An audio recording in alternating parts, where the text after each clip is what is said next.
त्या पाठोपाठ मुख्यमंत्री फडणवीसांनी रवींद्र चव्हाणांना थेटपणे फोन केलेला आहे। यंदाच्या निवडणुकांमध्ये तिकीट वाटपाची जबाबदारी असेल, त्याचबरोबर फडणवीसांकडून रवींद्र चव्हाणांचं असं कौतुक करण्यात आलेलं आहे आणि त्या संदर्भातला फोन आपण पाहतो। तुमच्या नेतृत्वामध्ये संपूर्ण महाराष्ट्रात मिळालेला जो विजय आहे तो नेत्रदीपक अशा प्रकारचा विजय आहे, त्यामुळे तुम्हाला तुमचं मनापासून अभिनंदन।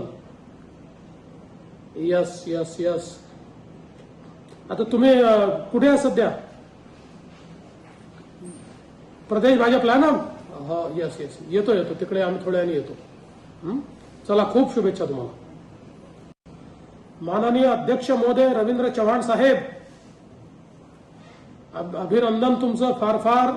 तुमच्या नेतृत्वामध्ये संपूर्ण महाराष्ट्रात मिळालेला जो विजय आहे तो नेत्रदीपक अशा प्रकारचा विजय आहे, त्यामुळे तुम्हाला तुमचं मनापासून अभिनंदन।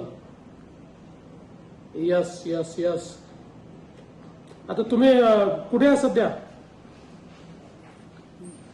प्रदेश भाजपला ना? हा यस यस, येतो। लोकशाही मराठी ऐका, पहा, जागरूक रहा।